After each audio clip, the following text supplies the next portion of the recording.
कि फार्माकोकाइनेटिक क्या होता है। तो जो फार्माकोकाइनेटिक है, फार्माकोकाइनेटिक इसका मतलब होता है एब्जॉर्प्शन, डिस्ट्रीब्यूशन, मेटाबॉलिज्म, एक्सक्रीशन। ठीक है, तो आज डिटेल स्टडी करनी है एब्जॉर्प्शन क्या होता है, डिस्ट्रीब्यूशन क्या होता है, मेटाबॉलिज्म क्या होता है, एक्सक्रीशन क्या होता है। पर सबसे पहले फार्माकोकाइनेटिक की डेफिनेशन देखेंगे। फार्माकोकाइनेटिक की हम डेफिनेशन देखेंगे। तो चलो देखते हैं। जैसे मान लीजिए यहाँ पर एक बंदा खड़ा है और उसे हम ड्रग दे रहे हैं। अब आप बोलोगे सर किस रूट से, तो आपका मन हो उस रूट से दो, चाहे आप ऑरली दो, रेक्टली दो, पेरेंट्रली दो, ठीक है, नेजल दो, आंखों के थ्रू दो, या फिर ऑरिकुलर दो, इंट्राथिकल दो, जिस मर्जी से आपको देना है उस मर्जी से आप ड्रग दो। जैसे ही आप ड्रग दोगे तो ये जो पाथवे मैंने बताए हैं इनको हम बोलते हैं ना रूट ऑफ एडमिनिस्ट्रेशन, कहाँ से हमें ड्रग देना है। ठीक है, तो जब हमने ड्रग दी किसी भी पाथवे से तो वो ड्रग जाती है आपके ब्लड सर्कुलेशन में। ठीक है, और ब्लड सर्कुलेशन में जाने के बाद वो जाती है टारगेट साइट पर। ठीक है, तो सबसे पहले हमने ड्रग दी, वो ड्रग गई आपके ब्लड सर्कुलेशन में, और ब्लड सर्कुलेशन में जाने के बाद वो टारगेट साइट पर गई।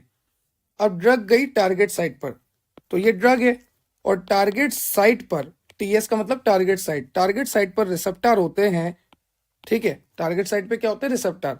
तो ये ड्रग और रिसेप्टर जुड़ के कॉम्प्लेक्स बना लेते हैं जिसे हम बोलते हैं drug receptor complex.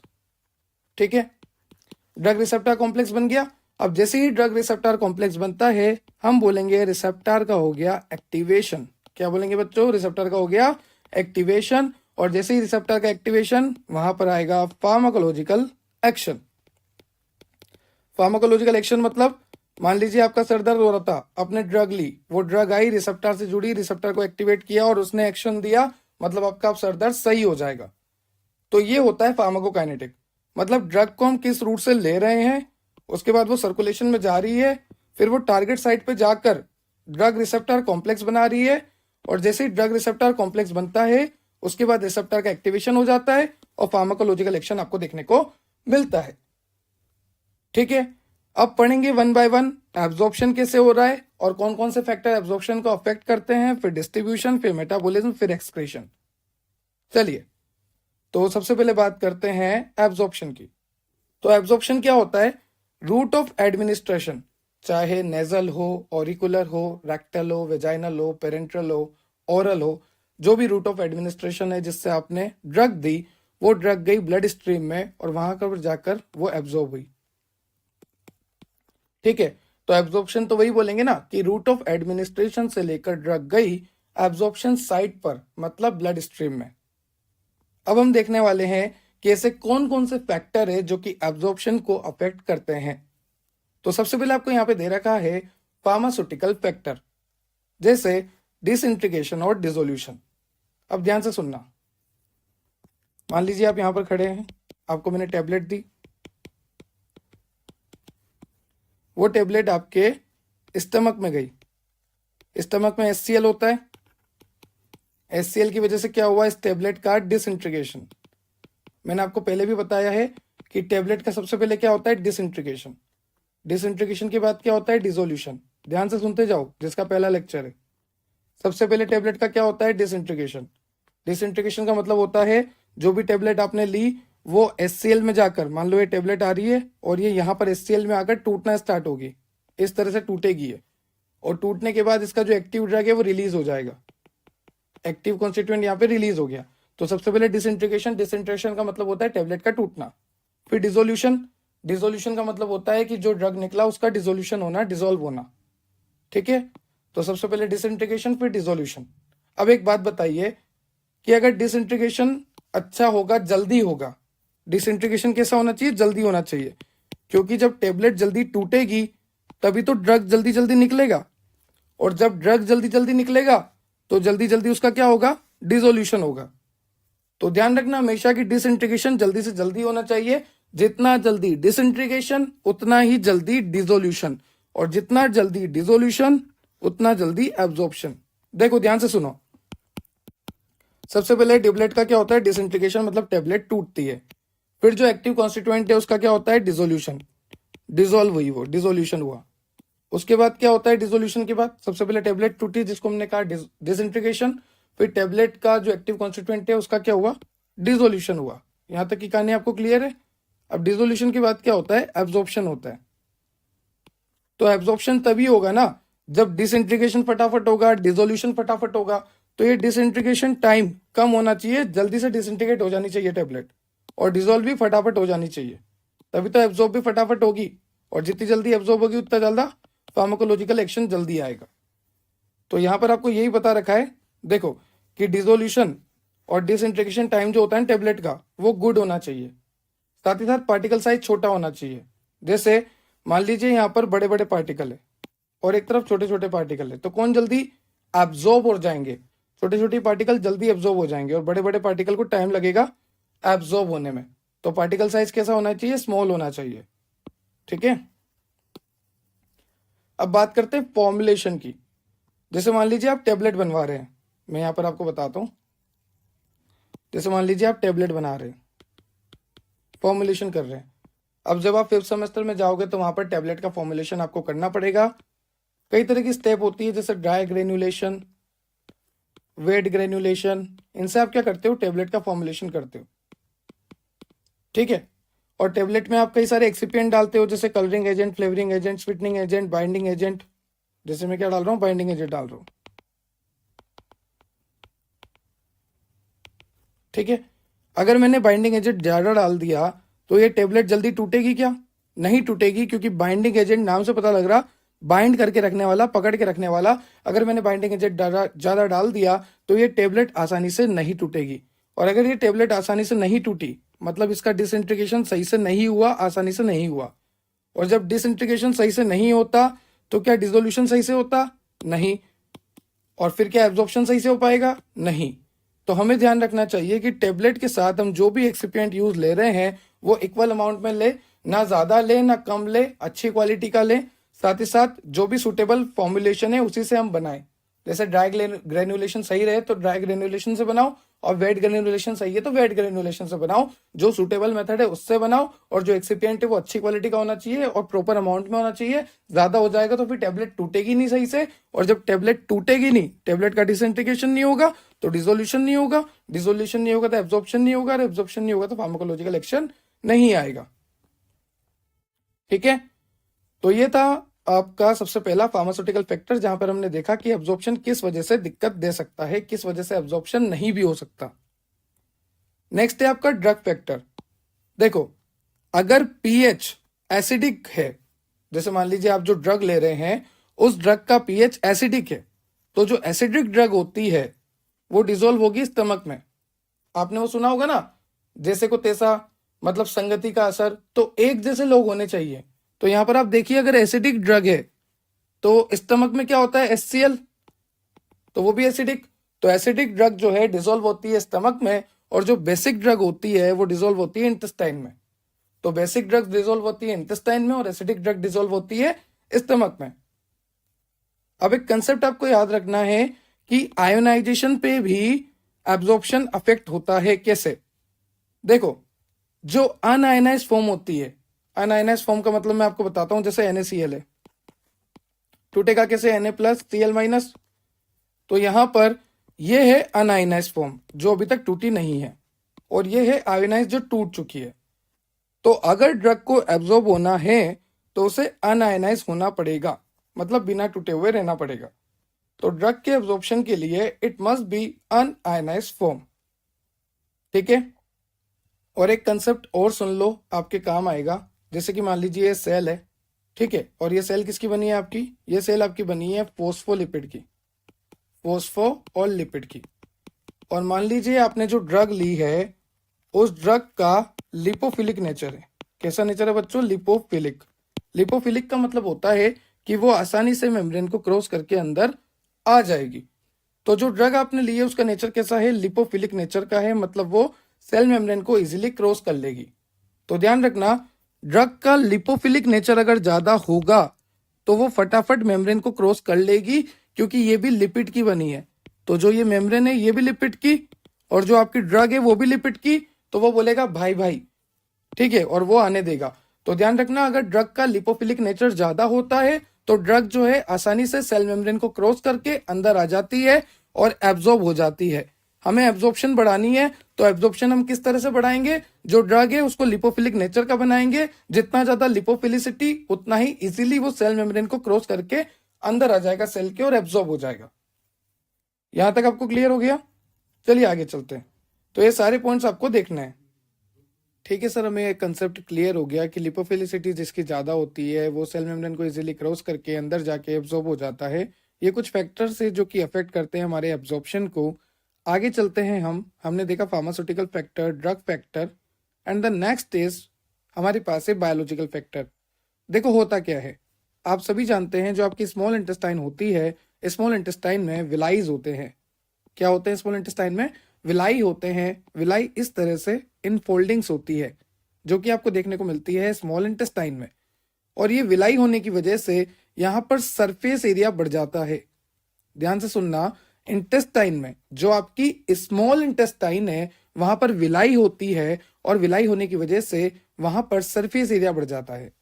I repeat, small intestine में विलाई होती है, विलाई होने की वजह से वहां पर सरफेस एरिया ज्यादा हो जाता है और सरफेस एरिया ज्यादा होने की वजह से वहां पर एब्जॉर्प्शन भी ज्यादा हो जाता है। स्मॉल इंटेस्टाइन में विलाई होती है, विलाई की वजह से सरफेस एरिया बढ़ता है और एब्जॉर्प्शन रेट भी बढ़ जाती है। Next is gastric emptying time.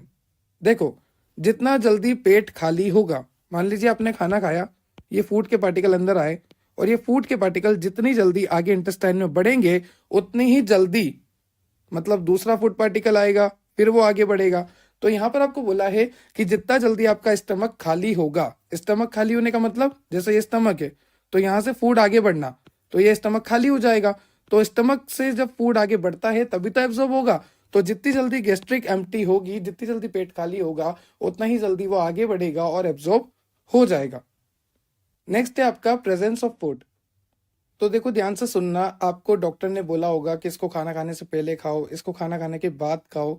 तो सबसे पहले तो हम ये देखेंगे कि कौन सी ड्रग हम खाना खाने से पहले खाते हैं। तो देखिए, जैसे पेंटाप्रोजोल हो गया, ओमेप्राजोल हो गया, ये जो ड्रग्स है ये हम खाली पेट लेते हैं, भूखे पेट लेते हैं। रेनिटिडीन हो गया, पेंटाप्रोजोल, ओमेप्राजोल, रेनिटिडीन, सिमेटिडीन, तो ये जो ड्रग्स होती है ये हमें खाली पेट लेनी होती है। और कुछ ड्रग्स जो हमें खाने के बाद लेनी होती है, जैसे पैरासिटामोल, एस्पिरिन और भी कई सारी ड्रग है जो हमें खाने के बाद ही लेनी होती है। ठीक है, अब ध्यान से सुनो, एक कहानी मैं आपको सुनाता हूं। डॉक्टर बोलते हैं कि खाना खाने के 1 घंटे बाद हमें टेबलेट लेनी चाहिए। ऐसा क्यों? जैसे मान लीजिए आपने खाना खाया, तो जैसे आप खाना खाएंगे तो वो आपके स्टमक में रहेगा, और अगर आपने 15 मिनट बाद, खाना खाने के 15 मिनट बाद टेबलेट ले ली तो वो टेबलेट स्टमक में आएगी, पर स्टमक में पहले से है फूड, तो HCl सही से उस टेबलेट पे काम नहीं कर पाएगा। तो अगर टेबलेट पे सही से काम नहीं हो पाया तो टेबलेट सही से टूटेगी नहीं, मतलब टेबलेट सही से डिसइंटीग्रेशन नहीं होगा, टूटेगी नहीं। डिसइंटीग्रेशन नहीं होगा तो डिसोल्यूशन नहीं होगा, डिसोल्यूशन नहीं होगा तो एब्जॉर्प्शन नहीं होगा, एब्जॉर्प्शन नहीं होगा तो फार्माकोलॉजिकल एक्शन नहीं आएगा। तो डिसइंटीग्रेशन क्यों नहीं हो रहा? क्योंकि आपने खाना खाने के 15 मिनट बाद ही टेबलेट ले ली, अभी तो फूड आपका स्टमक में ही है, तो आगे नहीं बढ़ पा रहा ना, तो टेबलेट सही से टूटेगी नहीं। इसलिए कहते हैं डॉक्टर कि खाना खाने के 1 घंटे बाद आपको टेबलेट लेनी चाहिए, हैंड टू हैंड नहीं लेनी चाहिए। ठीक है, चलिए, अगर डिजीज हुई, मान लीजिए आपके स्टमक में डिजीज है, कोई बीमारी है, इंटेस्टाइन खराब हो गई किसी बीमारी से, गैस्ट्रिक अल्सर हो गया, ड्यूडनल अल्सर हो गया, किन कंडीशंस में, जैसे स्टमक खराब हो गया, इंटेस्टाइन खराब हो गई, लीवर खराब हो गया, किडनी खराब हो गई, तो इन कंडीशन में आपके एब्जॉर्प्शन, डिस्ट्रीब्यूशन, मेटाबॉलिज्म, एक्सक्रीशन भी खराब हो जाएंगे, क्योंकि एब्जॉर्प्शन के लिए रेस्पॉन्सिबल होता है इंटेस्टाइन, मेटाबॉलिज्म के लिए लीवर, एक्सक्रीशन के लिए किडनी। ठीक है, और डिसोल्यूशन स्टमक वगैरह में होता है। तो अगर ये खराब हो गए तो ये पूरा प्रोसेस ही खराब हो जाएगा। ठीक, तो हमने यहाँ पर देखा कि डिजीज भी अफेक्ट करती है एब्जॉर्प्शन को, साथ ही साथ प्रेजेंस ऑफ फूड भी अफेक्ट करता है, और सरफेस एरिया मतलब बायोलॉजिकल फैक्टर भी अफेक्ट करते हैं। उससे पहले हमने देखा था यहाँ पर wait a minute, pharmaceutical factor and drug factor. ठीक है, तो ये तो बात हुई एब्जॉर्प्शन की। अब आगे चलते हैं, एब्जॉर्प्शन के बाद आता है डिस्ट्रीब्यूशन। तो डिस्ट्रीब्यूशन स्टार्ट करने से पहले मैं आपको एक बात बता देता हूँ। लास्ट मैंने आपको बताया था first pass metabolism. First pass metabolism क्या होता है कि जब भी आप कोई टेबलेट निगलते हो, पानी के साथ उसको निगलते हो, जब वो टेबलेट आपके स्टमक में जाती है, स्टमक में जाने के बाद उसका डिसइंटीग्रेशन होता है, डिसोल्यूशन होता है, फिर वो ड्रग जो है स्मॉल इंटेस्टाइन में आता है, फिर वो ड्रग जो है लार्ज इंटेस्टाइन में आता है, स्मॉल से कहाँ जाएगा, लार्ज में, फिर वो ड्रग पोर्टल वेन के थ्रू होते हुए लीवर में आता है। तो अल्टीमेटली ड्रग कहाँ आ रहा है, अल्टीमेटली ड्रग लीवर में आ रहा है। इसको हम कहते हैं फर्स्ट पास मेटाबॉलिज्म। और एक होता है बाईपास, जहां पर आईवी और नेजल से हम देते हैं, और भी कई तरीके हैं बाईपास के। तो जो फर्स्ट पास मेटाबॉलिज्म होता है, यहाँ पर एब्जॉर्प्शन कम हो पाती है क्योंकि लीवर में इसका मेटाबॉलिज्म हो जाता है। जबकि जो बाईपास वाला पाथवे है, जहां पर सीधा वेन्स में देंगे तो वो ड्रग सीधा ब्लड में जाएगी, तो लीवर में जाएगी ही नहीं, तो उसका मेटाबॉलिज्म नहीं होगा, तो वो अच्छे से एब्जॉर्ब हो जाएगी। नेक्स्ट देखते हैं डिस्ट्रीब्यूशन। तो देखो, अगर डिस्ट्रीब्यूशन की मैं बात करूं तो जो ड्रग है एब्जॉर्ब होने के बाद अब उस ड्रग का क्या होगा, डिस्ट्रीब्यूशन। जैसा कि आप सभी जानते हैं, ड्रग और प्रोटीन का कॉम्प्लेक्स बनता है। ठीक है, ड्रग प्रोटीन का कॉम्प्लेक्स बनता है, उसके बाद यहां से क्या होता है, ड्रग अलग हो जाती है और ये ड्रग आगे जाके एक्शन शो करती है। तो ये ड्रग जो कि अब फ्री हो चुकी है प्रोटीन से, फ्री फॉर्म में हो चुकी है, ये free form of drug liver में जाती है, लंग में जाते हैं, किडनी में जाते हैं, हार्ट, ब्रेन, जॉइंट, टिश्यू सभी जगह पहुंच जाते हैं, और जहां इनको एक्शन शो करना होता है ये कर देते हैं। तो ये डिस्ट्रीब्यूशन दिख रहा है आपको कि ड्रग जो है हर बॉडी के पार्ट्स में जा रहा है। देखो, अब ब्लड फ्लो जो होता है वो कई जगह पे ज्यादा होता है और कई जगह पे ब्लड फ्लो जो है कम होता है। जैसे मान लीजिए ब्लड फ्लो की बात करूं तो जो खून का बहाव है वो आपके ब्रेन में, किडनी में, हार्ट में, ठीक है, इन जगहों पर ज्यादा होता है, और कम कहाँ होता है, जॉइंट में कम होता है। तो ड्रग कहां पर जाएगा, जिस जगह ज्यादा बहाव होगा खून का, उसके साथ ड्रग भी जो है बहता हुआ चला जाएगा। जैसे ब्रेन के पास, किडनी के पास, हार्ट के पास, यहां पर ड्रग ज्यादा जाएगा एज कंपेयर टू जॉइंट, क्योंकि जॉइंट में जो ब्लड का फ्लो है वो बहुत कम है, तो ड्रग भी बहुत कम और धीरे धीरे यहां पर पहुंचेगा।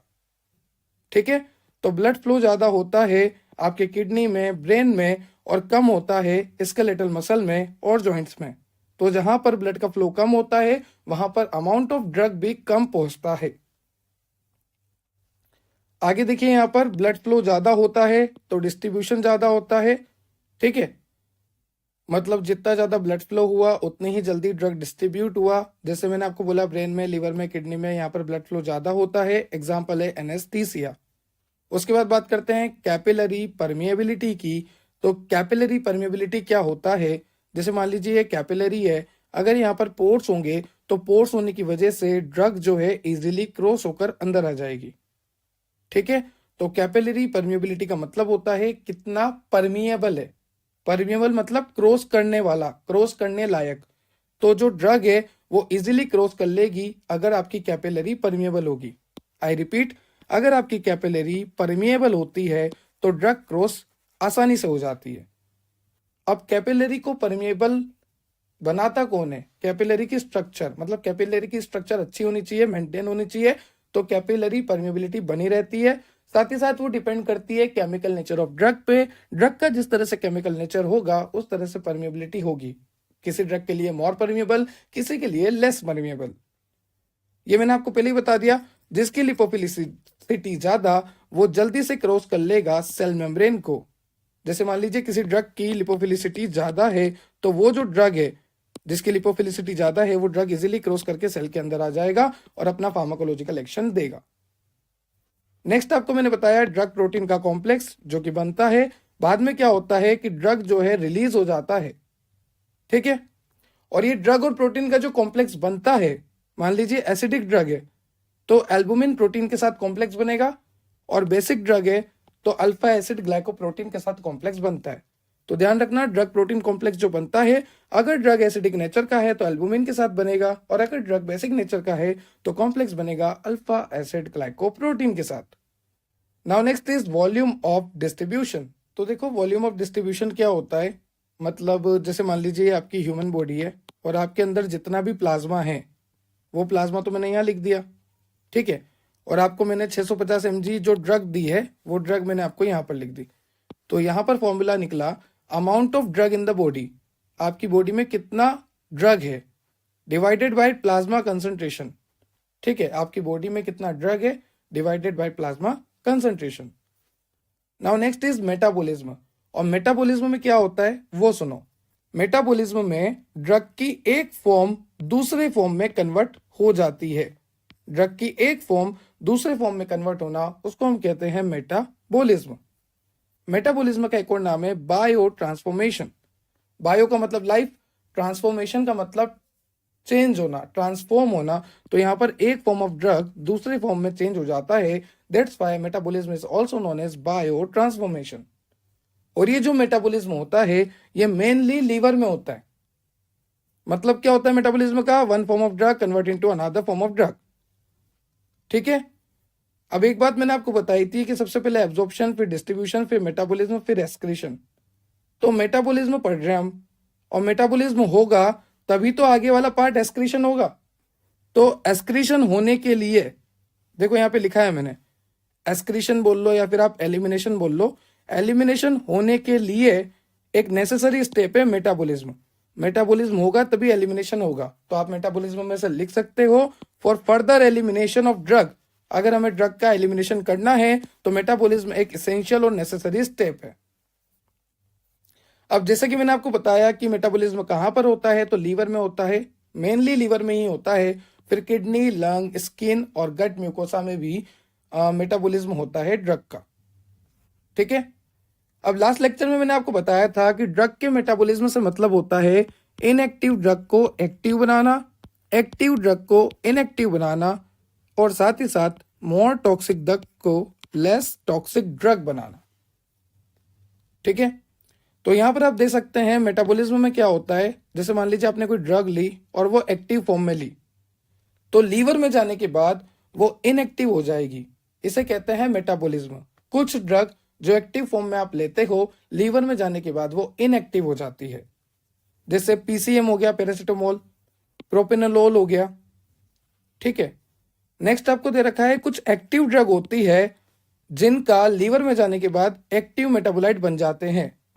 कुछ एक्टिव ड्रग्स होती है जो एक्टिव मेटाबोलाइट बनाती है मेटाबॉलिज्म के बाद, और कुछ ड्रग होती है जो एक्टिव फॉर्म से इनएक्टिव कन्वर्ट हो जाती है मेटाबॉलिज्म के बाद। तो अलग अलग ड्रग और अलग अलग मैकेनिज्म ऑफ एक्शन, कुछ तो एक्टिव से इनएक्टिव हो रही है और कुछ एक्टिव से उसी का एक्टिव मेटाबोलाइट बना रही है। जैसे जो डिजिटॉक्सिन होता है, ये डिजिटॉक्सिन मेटाबॉलिज्म के बाद कन्वर्ट हो जाता है डिजॉक्सिन में। Next is prodrug. प्रोड्रग का मतलब क्या होता है? प्रोड्रग का मतलब होता है इनएक्टिव ड्रग। ऐसी ड्रग जो आप इनएक्टिवेट कंडीशन में दे सकते हो उसे हम कहते हैं प्रोड्रग। तो प्रोड्रग हम किसे कहते हैं? इनएक्टिव ड्रग को कहते हैं। अब जरूरत यह है कि हमें क्या जरूरत आ गई कि हम इनएक्टिव ड्रग दें। क्यों जरूरत है हमें इनएक्टिव ड्रग देने की? हम डायरेक्ट एक्टिव भी तो दे सकते हैं ना। तो प्रोड्रग हम क्यों देते हैं? अब ध्यान से सुनो। सबसे पहले तो मैं लीवर की बात करता हूं। लीवर क्या करता है? प्रोड्रग को एक्टिव में कन्वर्ट कर देता है। अब प्रोड्रग का मतलब क्या होता है? Inactive form. तो हम ड्रग को इनएक्टिव क्यों दे रहे हैं वो देखते हैं। जैसे एक कंडीशन होती है पार्किंसन। पार्किंसन में क्या होता है?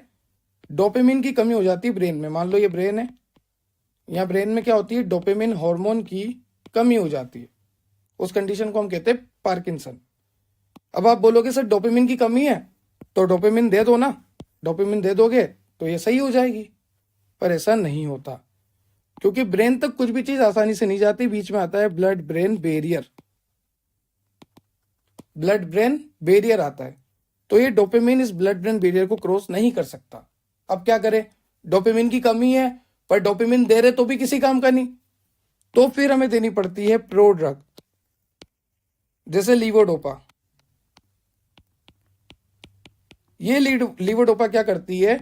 इस ब्लड ब्रेन बैरियर को इजीली क्रॉस कर लेती है और अंदर जाके डोपामिन बना लेती है।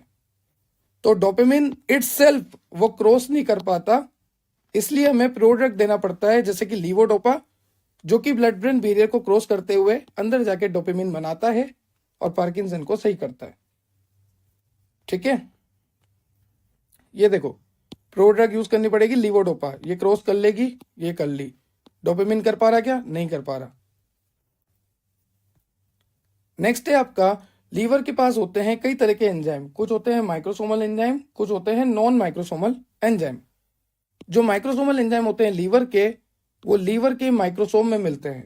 देखो ध्यान से सुनना, ये लीवर है, इस लीवर के पास दो एंजाइम है, one is microsomal, second is non microsomal.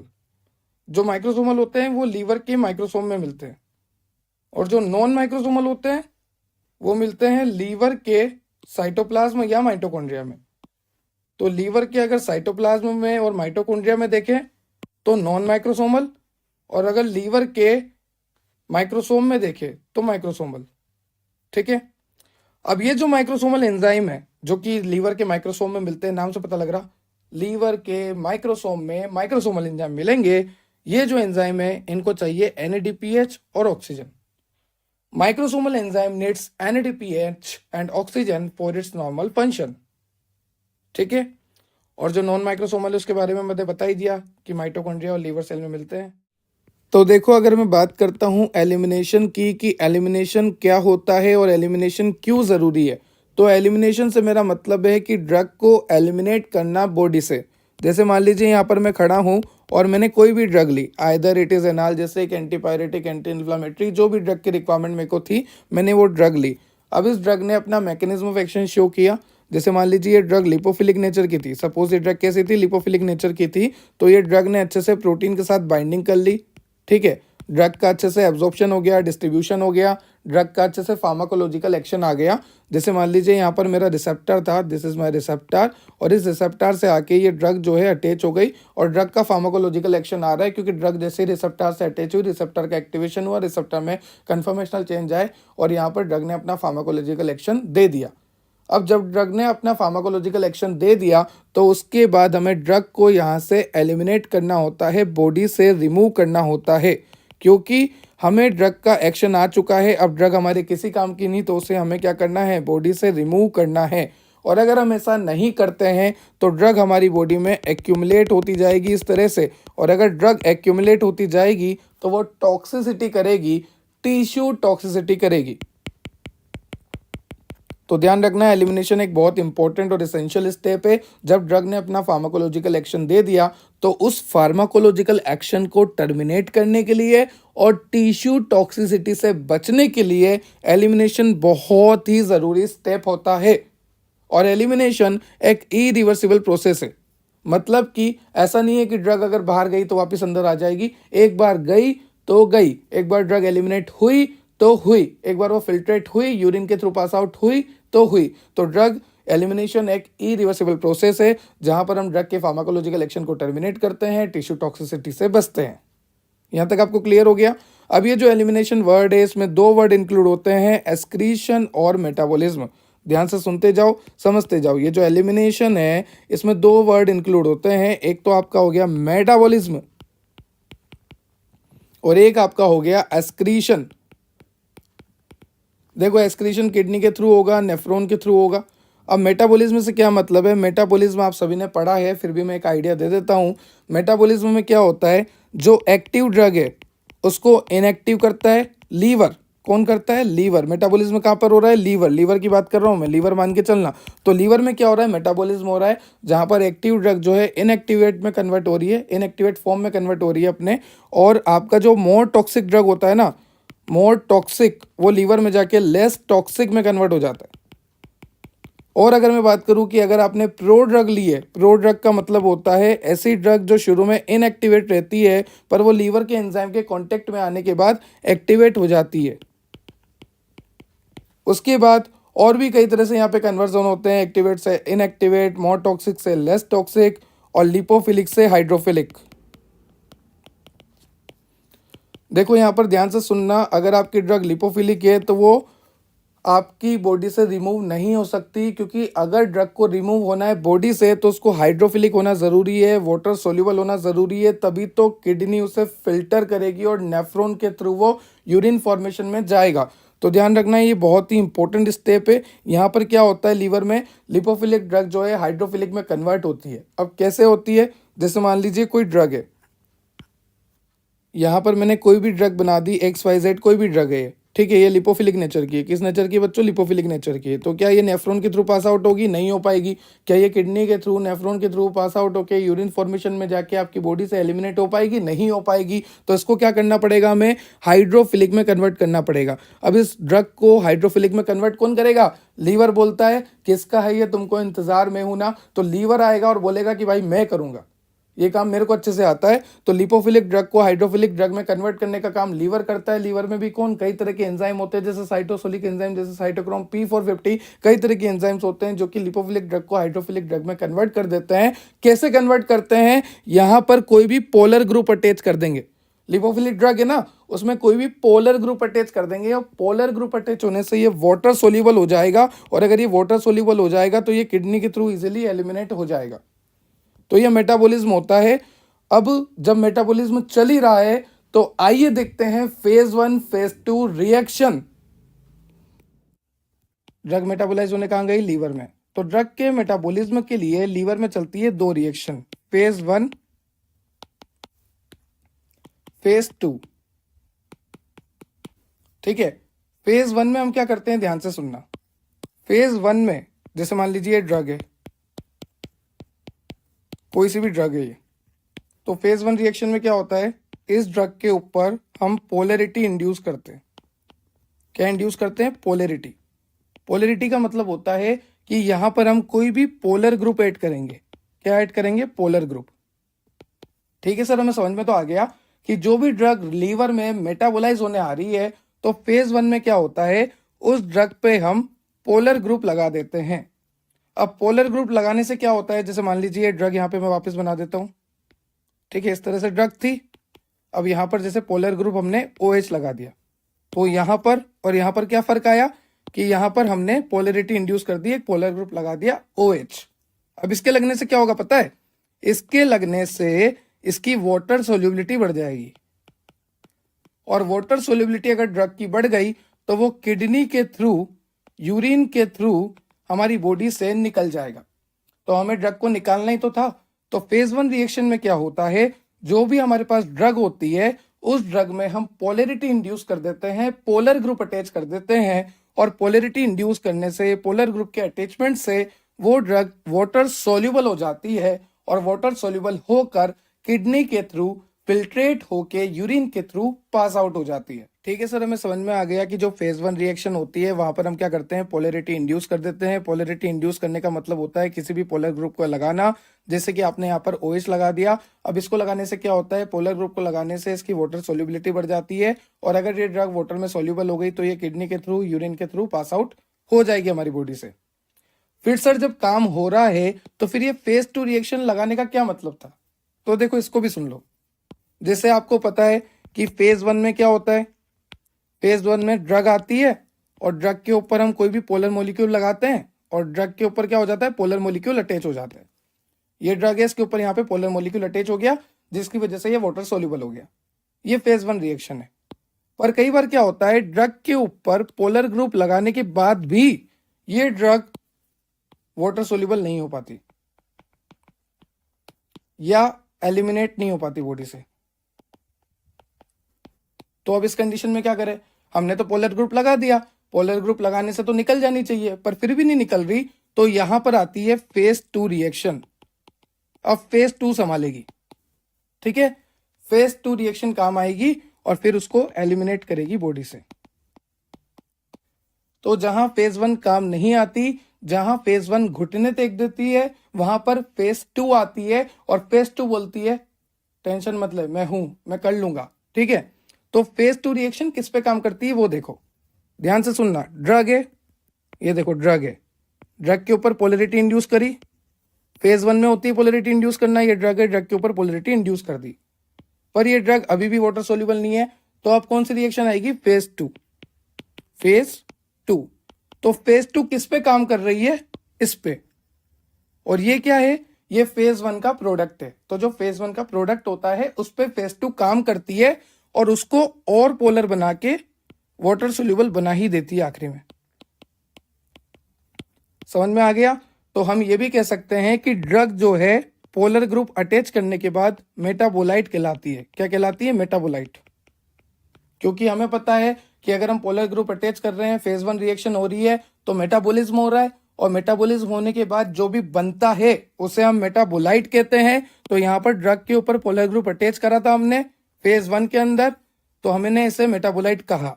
हालांकि ये वाटर सोल्यूबल नहीं है, इसलिए हमने फेज 2 वापस चलाई और फेज 2 में हमने इस कंपाउंड को बहुत अच्छे से पोलराइज कर दिया और बॉडी के थ्रू एलिमिनेट करने की पूरी तैयारी कर ली है। तो जहां फेज 1 काम नहीं आती वहां कौन काम आता है? फेज 2। और फेज 2 किस पे काम करता है? फेज 1 के मेटाबोलाइट पर। ठीक है, देखो मैं आपको बताता हूं, वेट ए मिनट। ये देखिए आप, बाप को भेज तेरे बस की बात नहीं है। तो ये कौन कह रहा है? फेज 2 कह रहा है। किससे कह रहा है फेज 2? फेज 1 से। ठीक है, याद करने के लिए रखा हुआ है आपके लिए, बस बोरिंग नहीं हो। ठीक है, तो फेज 2 कह रहा है, किससे कह रहा है? फेज 1 को कह रहा है कि भैया तेरे बस की बात नहीं है। ठीक है, तो समझ में आ गया होगा आपको। चलो कंटिन्यू करते हैं।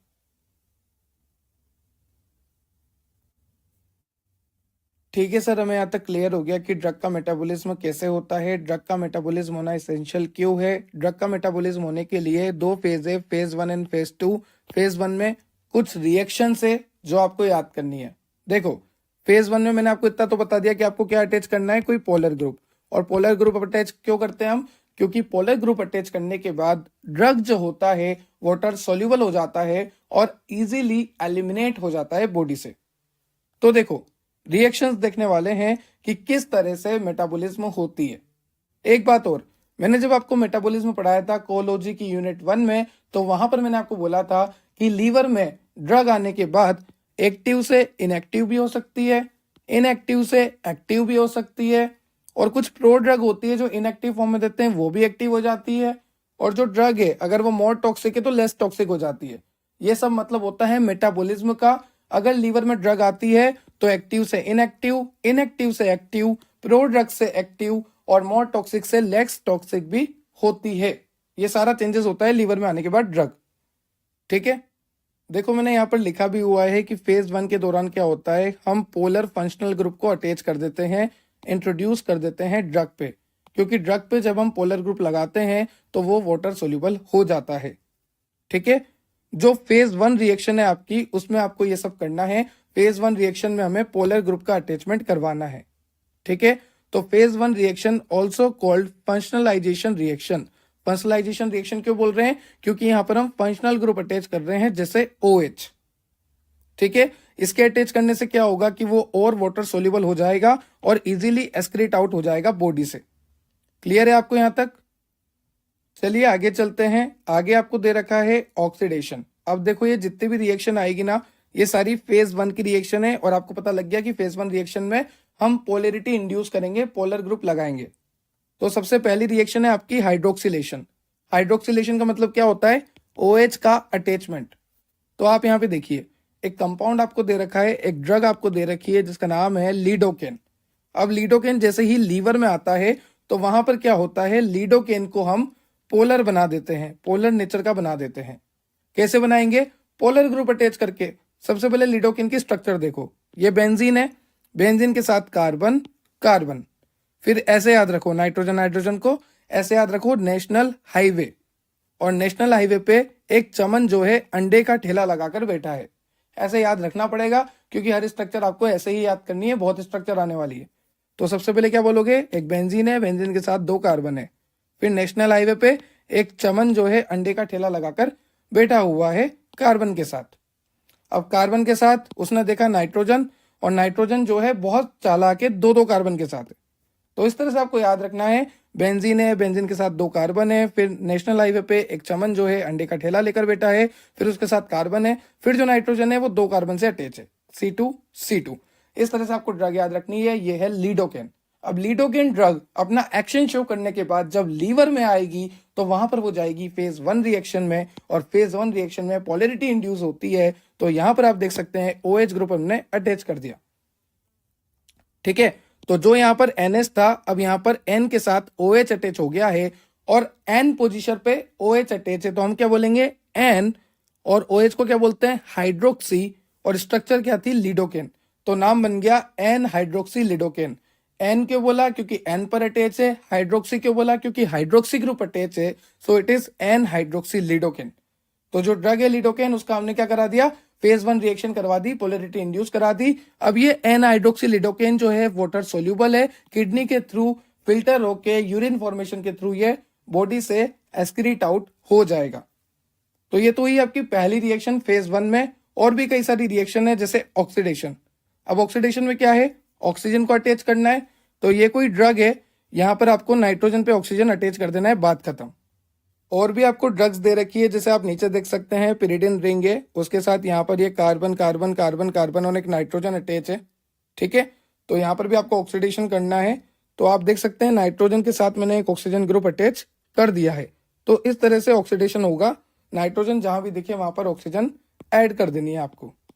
तो ऑक्सीडेशन का मतलब तो सीधा सा है, ऑक्सीजन को ऐड करना है। तो हमने ऑक्सीजन को ऐड कर दिया, और इसके एडिशन से, आप बोल रहे हो ना यहाँ पे ऑक्सीजन ऐड कर दिया, यहाँ पर ऑक्सीजन ऐड कर दिया, तो इसके एडिशन से क्या हुआ कि इसकी वाटर सोल्यूबिलिटी बढ़ गई, और वाटर सोल्यूबिलिटी बढ़ने से ये इजीली सोल्यूबल होके किडनी के थ्रू फिल्टर आउट होके यूरिन के थ्रू पास आउट हो जाएगा हमारी बॉडी से।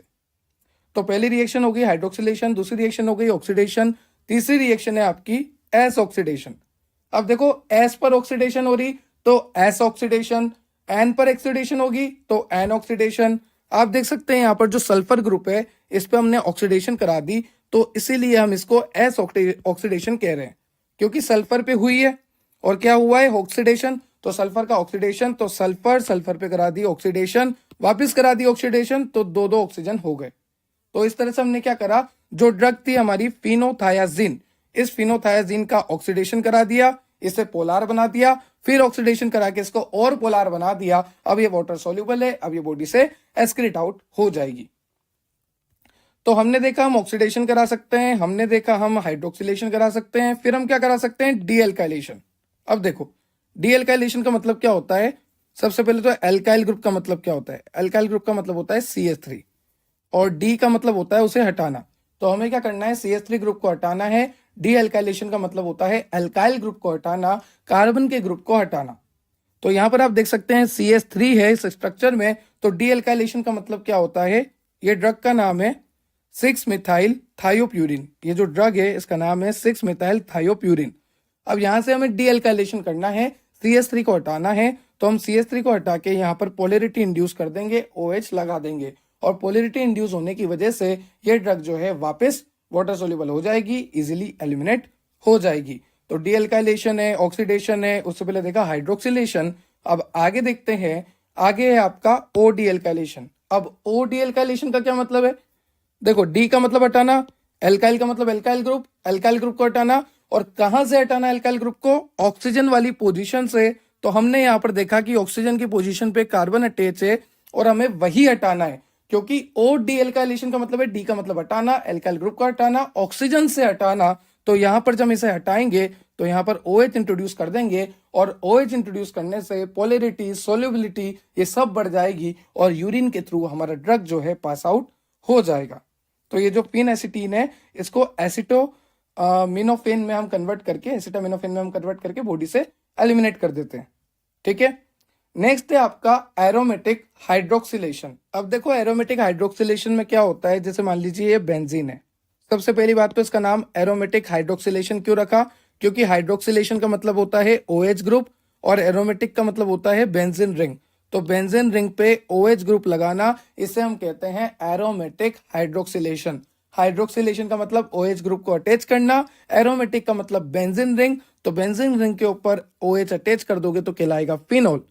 देखो आप यहां पर, ये है आपके पास ड्रग एम्फिटामाइन। क्या है, एम्फिटामाइन, जहां पर स्ट्रक्चर में बेंजीन है, बेंजीन के साथ कार्बन कार्बन कार्बन और एक नाइट्रोजन है। क्या बोलोगे, बेंजीन के साथ कार्बन कार्बन कार्बन और एक नाइट्रोजन है। और यहां पर हमें क्या करना है, इस ड्रग की पोलरिटी बढ़ानी है, क्योंकि ये ड्रग आता है फेज 1 के अंडर में। तो इस ड्रग की पोलरिटी हम कैसे बढ़ाएंगे, इस ड्रग की पोलरिटी बनाने के लिए हमें यहाँ पर पोलर ग्रुप अटैच करना पड़ेगा, क्योंकि पोलर ग्रुप अटैच करोगे तभी ये वाटर सोल्यूबल होगा। तो यहां पर आप देख सकते हैं हमने OH इंट्रोड्यूस करा दिया, OH के इंट्रोड्यूस कराने पर इसकी पोलरिटी बढ़ जाएगी, इसकी सोल्यूबिलिटी बढ़ जाएगी, और ये इजीली एलिमिनेट हो जाएगा हमारी बॉडी से। नेक्स्ट है आपका ऑक्सीडेशन ऑफ बेंजाइलिक कार्बन। तो देखो नाम से पता लग रहा है सिर्फ और सिर्फ ऑक्सीडेशन कराना है, तो आपको ये स्ट्रक्चर में याद करवा देता हूं। देखो ये आपकी बेंजीन है और ये आपका CH3। अगर बेंजीन के ऊपर सिंपल CH3 लगा हो तो हम उसे क्या बोलते हैं, टोलिन बोलते हैं, ठीक है। पर यहां पर बेंजीन के ऊपर CH3 तो लगा है, साथ में यहां पर SO2 NH C double bond O NH C4H9। तो इसे कैसे याद रखोगे, देखो ऐसे याद रखना, SO2 गैस होती है, बात खत्म। नेशनल हाईवे पे चमन अंडे का ठेला लेकर बैठा है, फिर कोई पूछे आपसे कहां पर, आप बोलना नेशनल हाईवे पर। तो इस तरह से आपने देखा SO2 तो गैस हो गई, NH C double bond O NH, SO2 NH C double bond O NH, और ये C4H9, ये C4H9 याद रख लेना, 4 कार्बन है, बात खत्म, ठीक है। तो SO2 गैस हो गई, नेशनल हाईवे पे चमन अंडे का ठेला लेके बैठा है, कोई पूछे कहां पर, फिर बोलना नेशनल हाईवे पे भाई, नेशनल हाईवे पे, ठीक है, और 4 कार्बन हो गए।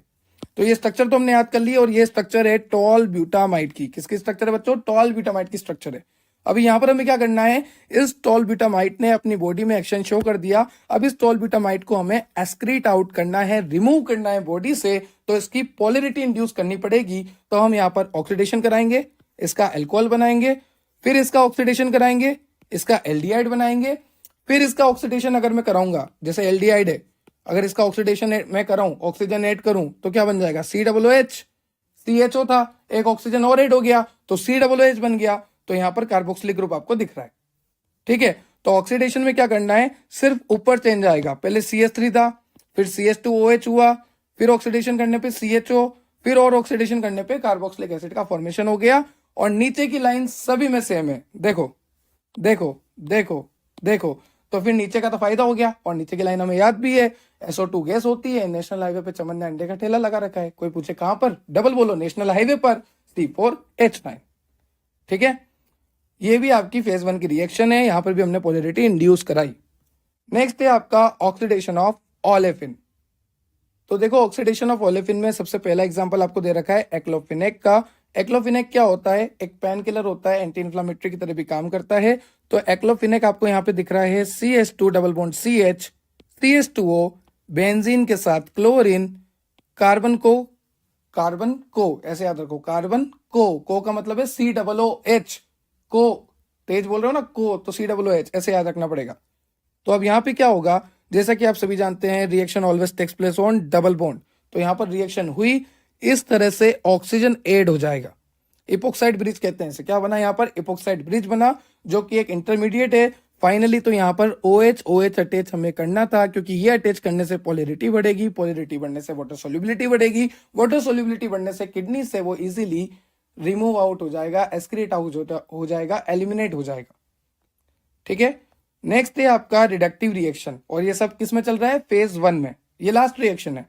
रिडक्टिव रिएक्शन में क्या करना है, जो एल्डिहाइड ग्रुप आपको दिख रहा है उसको OH से रिप्लेस कर दो, OH लगा दो, मतलब क्लोरल हाइड्रेट का आप बना डालो ट्राई क्लोरो एथेनॉल, और इसको बनाने से पोलैरिटी बढ़ गई, वाटर सोल्यूबिलिटी बढ़ गई, एक्सक्रीट आउट हो जाएगी, ड्रग बात खत्म।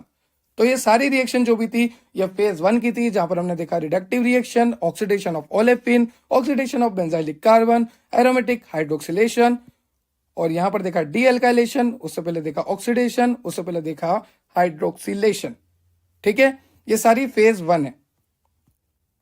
अब फेज 1 के बाद चलती है फेज 2 रिएक्शन। आपको पता है कि फेज 1 रिएक्शन चल गई, और फेज 1 रिएक्शन का जो मेटाबोलाइट बना उसकी चलेगी अब फेज 2 रिएक्शन, ये बात आपको पता है, ठीक है। अब फेज 2 रिएक्शन किस तरह से काम करती है और किन किन पे काम करती है, देखो सबसे पहली बात, ट्रांसफरेज कैटेलाइज दिस रिएक्शन। जो फेज 2 की रिएक्शन होती है उसको एंजाइम कैटेलाइज करता है, मतलब एक्टिविटी बढ़ाता है उस रिएक्शन की। कौन सा एंजाइम, ट्रांसफरेज, ठीक है। It introduce hydrophilic functionalities such as gluconic acid, sulphate, glycine और एसिटाइल ग्रुप। इस रिएक्शन में हम क्या करेंगे, इस रिएक्शन में हम अटैच करते हैं जैसे sulphate, glycine, glucuronic acid, acetyl group, इन सबको हम अटैच करते हैं इस मेटाबोलाइट पे। क्योंकि फेज 2 रिएक्शन में क्या होता है, ये जितने भी मैंने आपको बताया सल्फेट, ग्लाइसिन, ये सब अटैच कर देते हैं इस मेटाबोलाइट पे, ताकि ये पोलर बने, हमारी बॉडी से एलिमिनेट हो जाए। थ्योरी लिखी हुई है, पढ़ लेना। चलो रिएक्शन करते हैं किस तरह से होती है। ये आ गया फेज 2 भी, लाइक तेरे बस की बात नहीं है, ठीक है। फेज 1 को बोलता है तेरे बस की बात नहीं है। अब मैं आ गया हूं, चलो देखते हैं। सबसे पहले रिएक्शन ग्लूकोनिड्रेशन। तो ये जो रिएक्शन है ये कैटेलाइज होती है माइक्रोसोमल एंजाइम से जिसका नाम है ग्लूकोनिल ट्रांसफरेज, और यहाँ पर एज आ गया तो मतलब ये एंजाइम है, तो इस एंजाइम से ये रिएक्शन कैटेलाइज होती है। ठीक है। Glucuronides are inactive and rapidly acetated via urine and bile, और ये जो बनेगा कंपाउंड आगे इस रिएक्शन के बाद जो कंपाउंड बनता है वो बहुत ही जल्दी बॉडी के थ्रू रिमूव हो जाता है, या तो वो यूरिन के थ्रू रिमूव हो या फिर वो बाइल फॉर्मेशन फीकल मैटर के थ्रू रिमूव हो, वो इजीली रिमूव हो जाता है। जो मॉलिक्यूल्स है जैसे जिसमें कार्बोक्सिलिक एसिड है, अल्कोहलिक हाइड्रोक्सिल है, फिनोलिक हाइड्रोक्सिल है, ये सब जो है ग्लूकोर्डिनेशन रिएक्शन के अंडर में आते हैं। तो ये जो रिएक्शन है ये किस किस की होती है?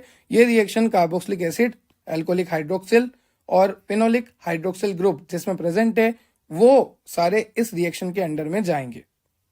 तो यहाँ पर आपको एक एग्जांपल देता हूँ। यहाँ पर जैसे ये कार्बोक्सिलिक ग्रुप है, तो कार्बोक्सिलिक ग्रुप में इस यूडीपीजी ने, यूडीपीजी का मतलब होता है यूरिडीन डाइफॉस्फेट ग्लूकोनिक एसिड, ये एक कोफैक्टर है जो रिएक्शन में हेल्प कराता है। तो ये जो कार्बोक्सिलिक एसिड है इस यूडीपीजी की मदद से यहाँ पर आप देख सकते हैं ग्लूकोनिक ऐड हो गया, और इसके ऐड होने की वजह से या तो ये यूरिन के थ्रू या बाइल के थ्रू एस्क्रीट आउट हो जाएगा। यहाँ पर भी आप देख सकते हैं ये अटैच हो चुका है। चलिए, तो पहली रिएक्शन थी फेज 2 की जिसका नाम था ग्लूकोनिडेशन। नाउ सेकंड रिएक्शन हम देखते हैं सल्फेट कंजुगेशन। तो देखो ये रिएक्शन इतनी इंपॉर्टेंट है नहीं, पर फिर भी आप देख लीजिए क्योंकि अगर फेज 2 5 मार्क्स में आता है तो फिर आपको लिखनी पड़ेगी। यहाँ पर देखिए ये स्ट्रक्चर है जहां पर बेंजीन है, बेंजीन के साथ OH है, ऊपर R अटैच हो रखा है। ठीक है। फिर यहाँ पर ये SO3H है, दिस इज SO3H। यहाँ पर ये PO3H है और यहाँ पर ये OCH2 है जिसके साथ एडेनिन वाला पार्ट ये अटैच है। ठीक है। अब रिएक्शन में क्या होगा वो देखो, रिएक्शन में क्या होने वाला है। रिएक्शन काफी सिंपल सी है, यहाँ पर R का R ही रहेगा प्रोडक्ट में, बस फर्क कहाँ आ जाएगा कि ये जो OH है इसकी जगह आकर अटैच हो जाएगा SO3OH, यहाँ से हाइड्रोजन चला जाएगा, बाकी ये पूरा पार्ट आके यहाँ अटैच हो जाएगा।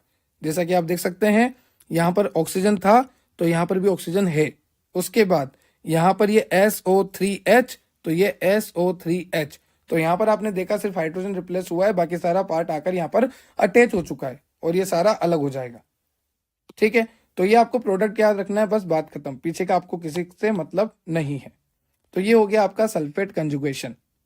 Now next is hydrolysis. हम क्या करेंगे, जो भी हमारा फेज 1 का मेटाबोलाइट है उसका क्या करने वाले हैं, हाइड्रोलाइसिस करने वाले हैं।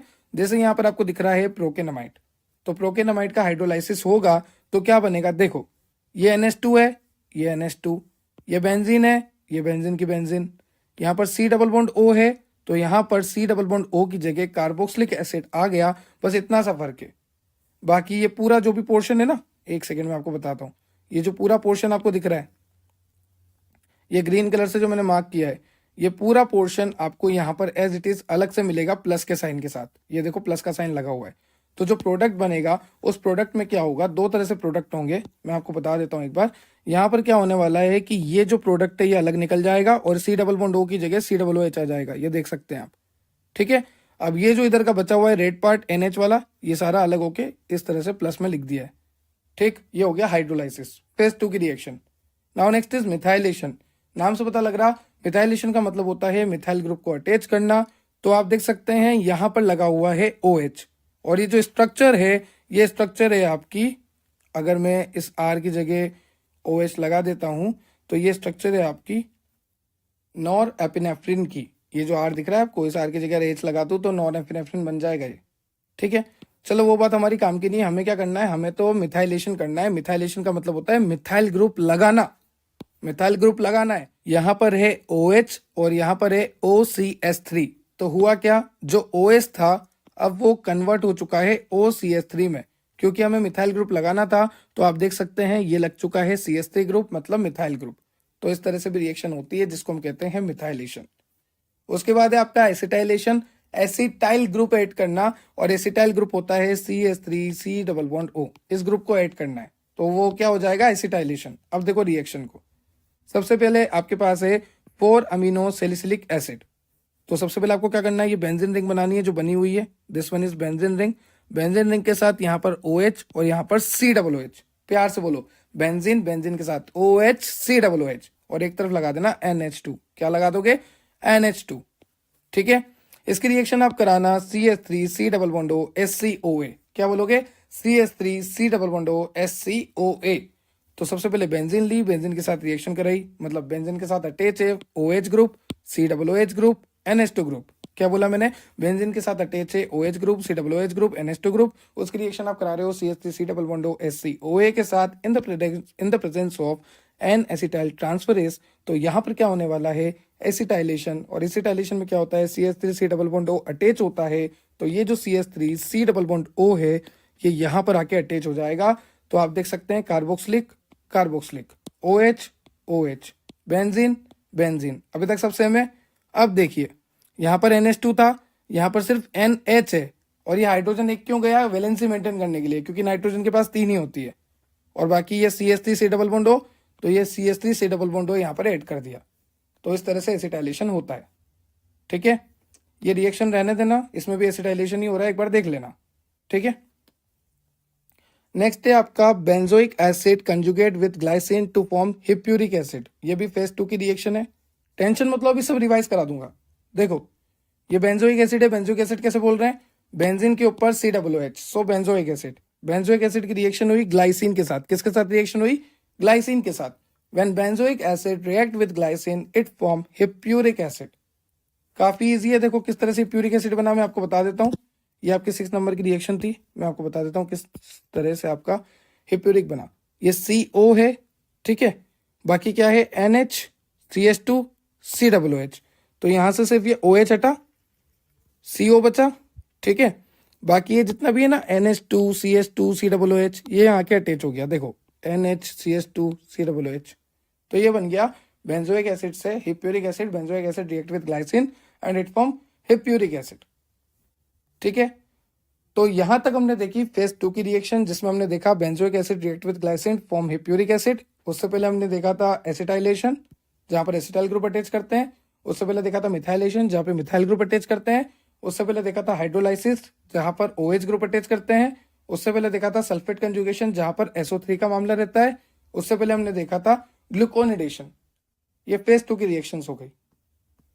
अब कुछ बातें कर लेते हैं साइटोक्रोम P450 के बारे में, जो कि बहुत ही इंपॉर्टेंट है। तो देखो जो साइटोक्रोम P450 होता है वो एक मेम्ब्रेन बाउंड प्रोटीन है, जिसका मोलिकुलर वेट लगभग 50 kd है और उसके पास हीम मोइटी होती है। तो साइटोक्रोम P450 जो है वो एक मेम्ब्रेन बाउंड प्रोटीन है, जिसका मोलिकुलर वेट अप्रोक्सीमेशन 50 kd है और उसके पास हीम की मोइटी होती है। साथ ही साथ आपकी बॉडी में 30 ह्यूमन साइटोक्रोम P450 एंजाइम है। कितने हैं? टोटल 30 है साइटोक्रोम P450, बस 6 ही उसमें से मेटाबॉलिज्म के लिए रिस्पॉन्सिबल होते हैं।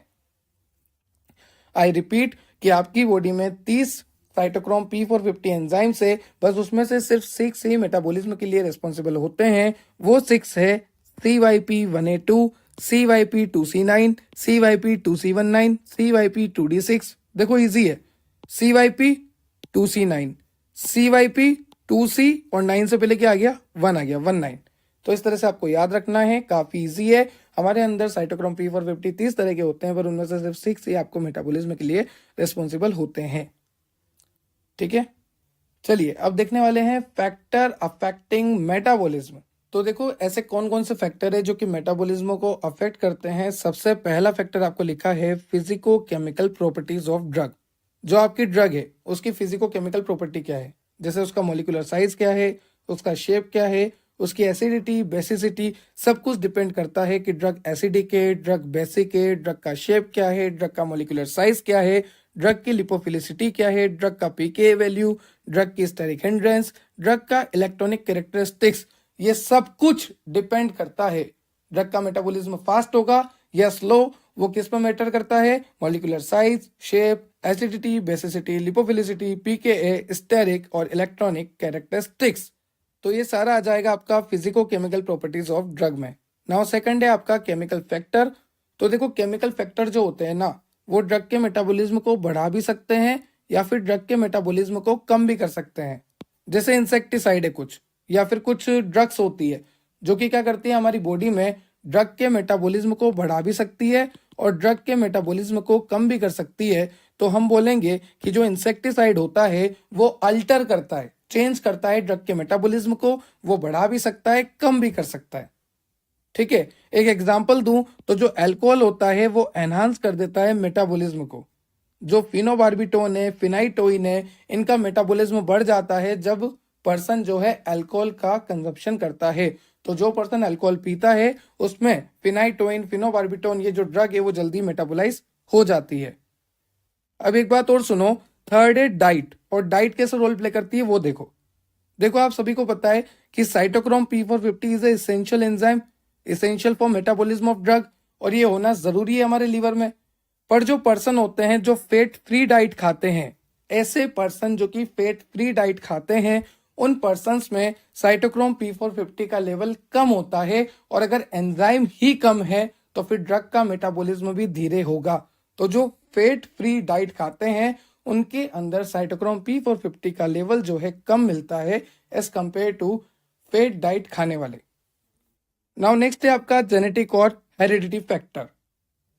तो देखो यहाँ पर कई सारे एंजाइम होते हैं जो कि रेस्पॉन्सिबल होते हैं ड्रग के मेटाबॉलिज्म के लिए। जैसे अगर मैं एक एग्जांपल दूं, the enzyme CYP2D6 metabolise a large number of drug. The activity of this enzyme varies widely among the ethnic group. मतलब कि CYP2D6 जो एंजाइम है वो मेटाबोलाइज करता है कई सारी ड्रग को, बट अबाउट 1% अरेबीज, 30% चाइनीज, ये जो है पुअर मेटाबोलाइजर होते हैं CYP2D6 के। तो ये जेनेटिक है, हेरिडिटी है। उनके पहले पूर्वज भी ऐसे थे और उनमें भी अभी जो रिसेंटली उनमें भी कम है, पुअर मेटाबोलाइजर है वो CYP2D6 ड्रग के। ठीक है, नेक्स्ट है एनवायरमेंटल फैक्टर। एनवायरमेंटल फैक्टर तो आप सभी जानते हैं, जैसे अल्कोहल, स्मोकिंग। जब पर्सन स्मोकिंग करता है, अल्कोहल का कंजप्शन करता है, तो उससे ड्रग मेटाबॉलिज्म अफेक्ट होता है। जैसे अगर मैं बात करूं तो सिगरेट पीने से पॉलीन्यूक्लियर एरोमेटिक हाइड्रोकार्बन प्रोड्यूस होते हैं। हमारी बॉडी में पॉलीन्यूक्लियर एरोमेटिक हाइड्रोकार्बन कब प्रोड्यूस होते हैं? सिगरेट पीने से। तो एक एंजाइम होता है CYP1A2, ये मेटाबोलाइज करता है उस पॉलीन्यूक्लियर एरोमेटिक हाइड्रोकार्बन को। आई रिपीट, हमारी बॉडी में पॉलीन्यूक्लियर एरोमेटिक हाइड्रोकार्बन कब बनते हैं? जब हम सिगरेट पीते हैं। और हमारी बॉडी में एक एंजाइम होता है CYP1A2, यह एंजाइम क्या करता है? उन पॉलीन्यूक्लियर एरोमेटिक हाइड्रोकार्बन को जो कि सिगरेट पीने की वजह से बने हैं उनको मेटाबोलाइज करता है, और इसकी वजह से फिर हमें कैंसर हो जाता है। ठीक है, नेक्स्ट है आपका स्टीरियोकेमिकल एक्सेप्ट ऑफ ड्रग। देखो आपको मैंने लास्ट लेक्चर में बताया था कि ड्रग जो होती है या तो वो डेक्स्ट्रोरोटेटरी होगी या फिर वो लीवोरोटेटरी होगी, मतलब वो पॉजिटिव या नेगेटिव होगी। आपको मैंने पहले भी बोला है कि अगर ड्रग जो है क्लॉकवाइज रोटेट करती है, अगर जो ड्रग है क्लॉकवाइज रोटेट करती है, मतलब ऑप्टिकली एक्टिव है और PPL को क्लॉकवाइज रोटेट करवाती है, तो वो डेक्स्ट्रोरोटेटरी हुई। और अगर एंटी क्लॉकवाइज रोटेशन होता है तो वो लीवोरोटेटरी हुई। डेक्स्ट्रो को हम पॉजिटिव से लिखते हैं, लीवो को हम नेगेटिव से लिखते हैं। आप तो इतना ध्यान रखो, आपको पता है मार्केट में ग्लूकोन डी आता है, ठीक है। ग्लूकोन एल सुना है क्या कभी? नहीं सुना ना, क्योंकि ग्लूकोन एल मेटाबोलाइज ही नहीं होता। डी का मतलब होता है डेक्स्ट्रोरोटेटरी। तो जो डेक्स्ट्रोरोटेटरी फॉर्म है ग्लूकोज की वो मेटाबोलाइज हो जाती है और हमारे अंदर एक्शन भी अच्छा शो करती है, जबकि ग्लूकोन एल का मेटाबॉलिज्म नहीं होता। और अगर ये बन जाता है, हम खा लेते हैं, तो हमारे अंदर टॉक्सिसिटी हो जाएगी। ठीक है, तो ये होता है स्टीरियोकेमिकल एक्सेप्ट्स। अब और भी कई सारे फैक्टर्स है, जैसे कि डाइट हो गया, बायोलॉजिकल फैक्टर में आपको दे रखे, डाइट हो गया, sex of the patient, male है या फीमेल, डाइट है, अल्टर्ड फिजियोलॉजिकल स्टेट जैसे कि प्रेगनेंसी हो गई। तो इन सभी कंडीशन में क्या होता है, जैसे कि बुढ़ापा आ रहा है, तो इन सभी कंडीशन में क्या होता है कि एंजाइम की एक्टिविटी अफेक्ट होती है, और अगर एंजाइम की एक्टिविटी अफेक्ट होगी तो ड्रग का मेटाबॉलिज्म भी अफेक्ट होगा।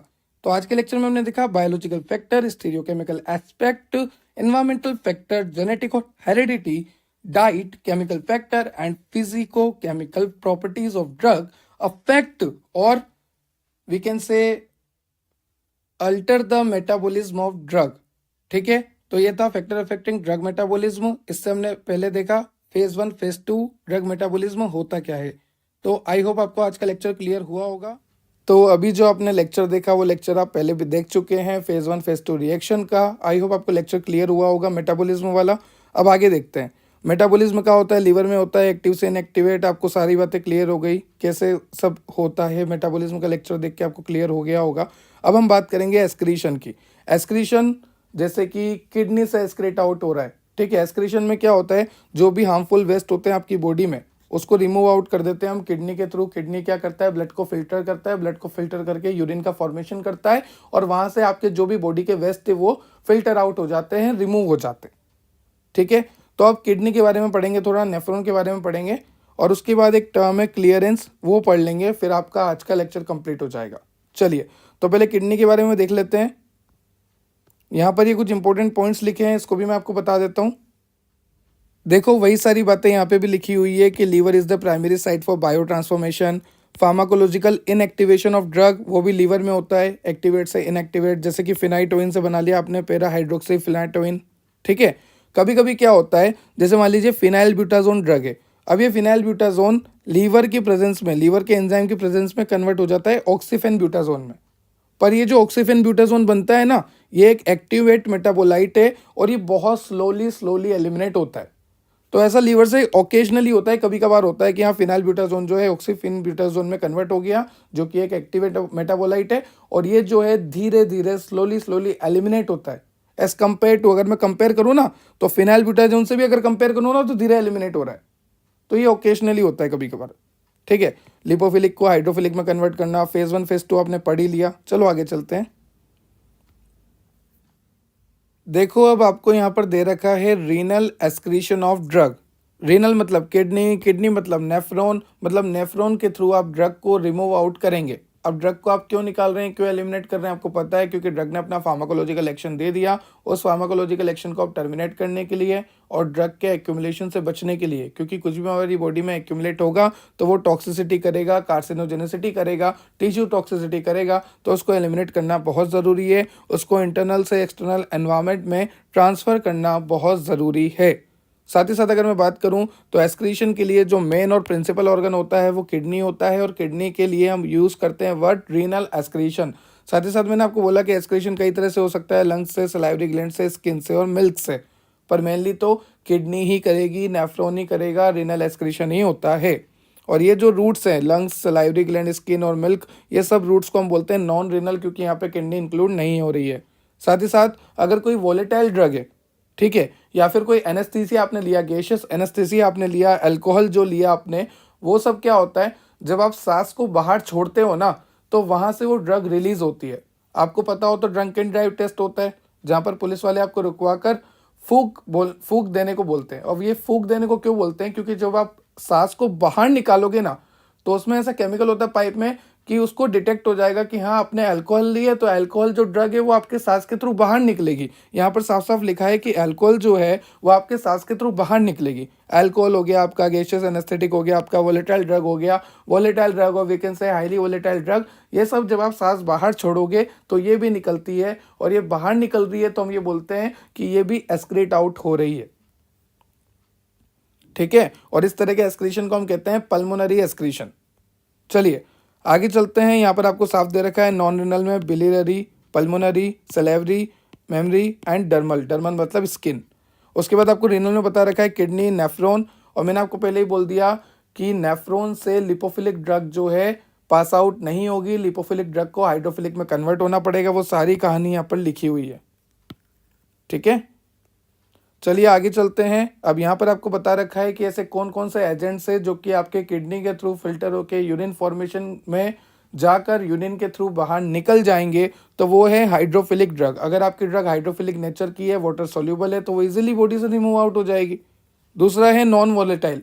नॉन वोलेटाइल ड्रग ही यूरिन के थ्रू जाएगी, क्योंकि वोलेटिलिटी वाली, वोलेटाइल वाली जैसे अल्कोहल वगैरह, वो तो सांस बाहर छोड़ोगे तब निकलेगी। अगला है स्मॉल इन मोलिकुलर साइज। अगर कोई ड्रग का साइज, मोलिकुलर साइज कम है, छोटा है, तो वो इजीली यूरिन के थ्रू पास आउट हो जाएगा।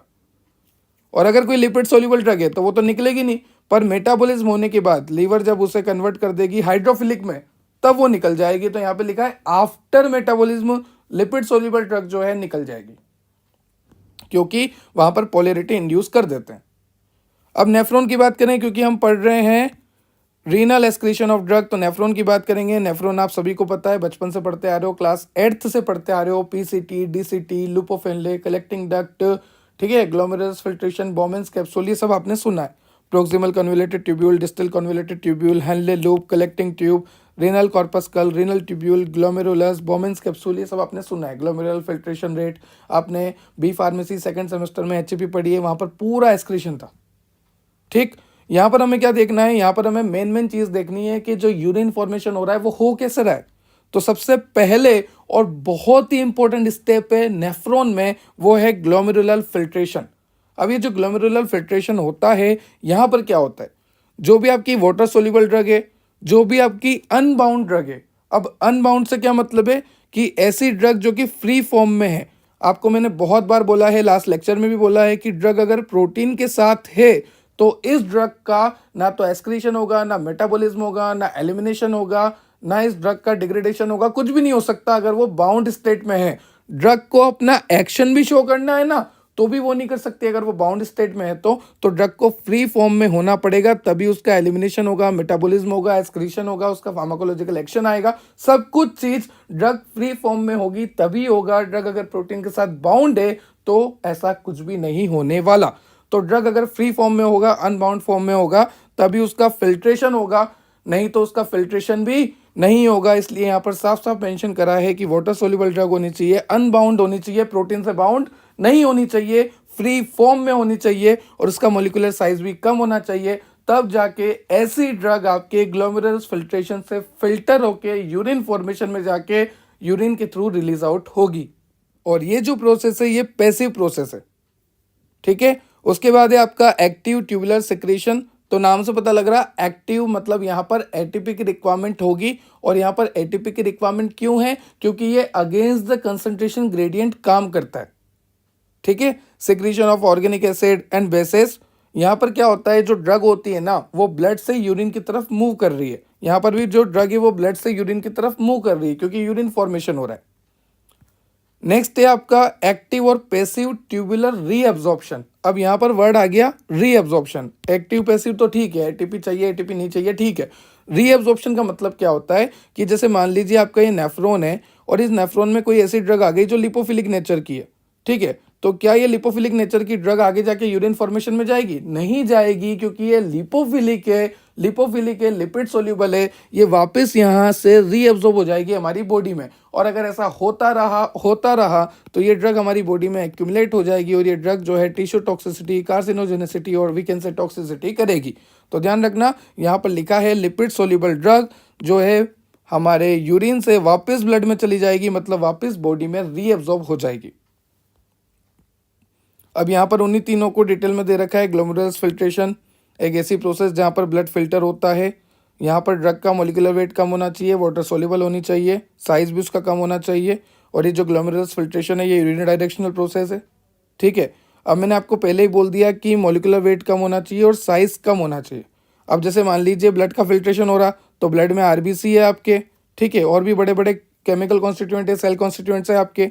तो RBC, plasma protein, large blood constituent, ये कुछ भी आपका यूरिन में नहीं जाएगा, क्योंकि ये बड़े बड़े हैं। यूरिन में अगर जाना है तो साइज छोटा होना चाहिए, मोलिकुलर वेट कम होना चाहिए। तो ध्यान रखना, आरबीसी का, प्लाज्मा प्रोटीन का, लार्ज ब्लड कॉन्स्टिट्यूएंट, जो भी कॉन्स्टिट्यूएंट बड़े बड़े हैं उनका, और ड्रग प्रोटीन कॉम्प्लेक्स, ड्रग अगर प्रोटीन के साथ है तो ये भी नहीं जा पाएगा। मैंने आपको पहले ही बोल दिया ड्रग फ्री फॉर्म में होना चाहिए।